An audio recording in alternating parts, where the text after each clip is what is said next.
Aplikasi legal premium ini definisinya adalah data ini satupun ilegal tidak bisa ACC. Salahnya di mana?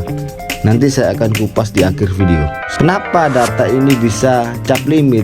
Karena aplikasi beranak ini sebenarnya sama. Satu aplikasi dia memiliki 3 cabang minimal. Perlu saya garis bawahi kenapa dia bisa ketolak. Faktor pertama adalah, halo guys, welcome back to my channel. Seperti yang saya jelaskan kapan hari, bahwa untuk kita sukses di pinjaman online ilegal ini, kita harus memiliki aplikasi legal premium. Aplikasi legal premium ini definisinya adalah limit kita dalam pinjaman online 3 juta sampai 5 juta, atau kalau Anda tidak memenuhi limit segitu, minimal Anda harus 3 kali pembayaran. Hari ini saya akan bedah kasus. Ada beberapa klien yang memiliki banyak sekali APK legal premium ini, tapi dia salah langkah dalam mengeksekusi ilegal karena dia secara pribadi pengajuan sendiri. Ada beberapa aplikasi legal rawatannya ini kalian lihat pembayarannya di atas 3,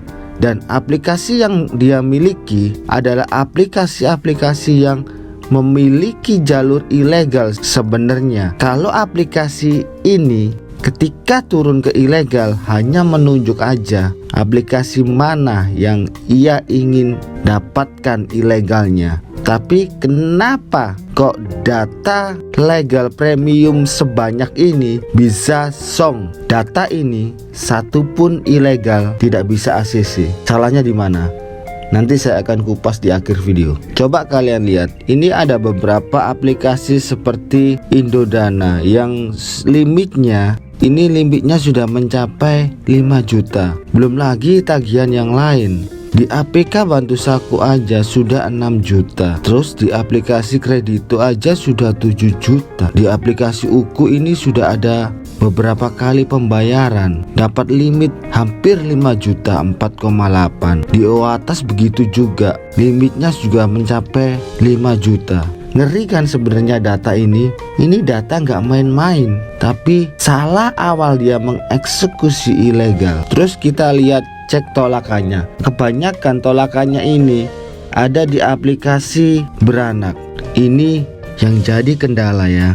Memang si klien ini sudah mengkondisikan HP-nya dengan menggunakan kontak fake. Ketika Anda dapat kontak fake, Anda langsung pengajuan. Bukan seperti itu. Masih ada tahapan settingan yang harus Anda lalui untuk Anda bisa sukses di pinjam ilegal ini. Saya selalu ngomong, gunakan settingan Anda secara natural tapi fake, dan cara mengeksekusi APK beranak sudah saya jelaskan agar datanya ini tidak gampang rusak. Kalau saya lihat dari APK beranaknya tolakannya ini banyak menggunakan one click atau satu kali klik. Ketika tim admin mencoba untuk mengarahkan mereka ke pinjaman online ilegal yang beranak lainnya, alhasil sudah abu-abu semua ini. Artinya sudah cap limit, atau istilah halusnya ditolak halus. Kenapa data ini bisa cap limit? Karena kebanyakan tolakan di aplikasi ilegal beranaknya, data Anda ketika Anda sudah banyak tolakan ini sudah nempel. Dan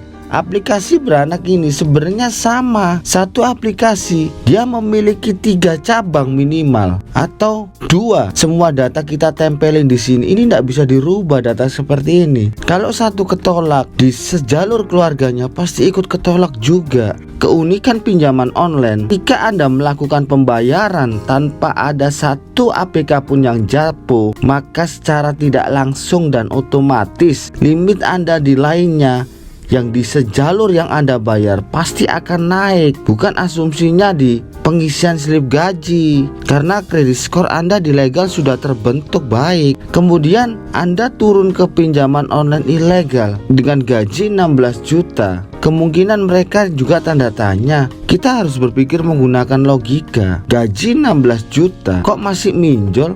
Kan ini aneh. Ini something. Kebanyakan dari kita yang terjun ke pinjaman online ini minimal gaji kita itu pas-pasan sesuai UMR atau di bawah UMR. Berarti orang ini butuh Dan pinjaman online ilegal, ketika Anda boto, dia akan mempermainkan Anda dengan jaminan jejak digital dalam HP Anda. Kalau sudah begini, sebegitu banyaknya nempel tanpa mengetahui jalur, dan memang tanpa mengetahui jalur pun tinggal tunjuk awal, dia pasti ACC. Tapi yang perlu saya garis bawahi, kenapa dia bisa ketolak? Faktor pertama adalah settingan HP-nya tidak natural. Yang kedua, cara pengisian datanya, cara pengisian kondarnya juga sangat menentukan. Admin dan saya ini bukan dewa, ini bukan superhero.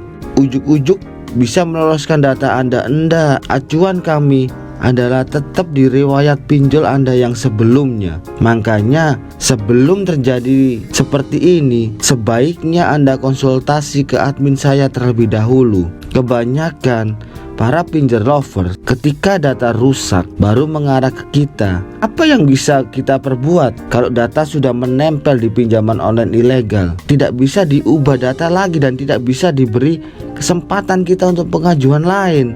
Ketika Anda ketolak, Anda masih diberi kesempatan untuk 1 minggu ke depan, tidak untuk pinjaman online ilegal. Lebih baik kita mencegah dulu data kita agar rusak, karena data Anda adalah pundi-pundi rupiah Anda, karena data Anda sebagai alternatif solusi finansial untuk hari ini dan di kemudian hari.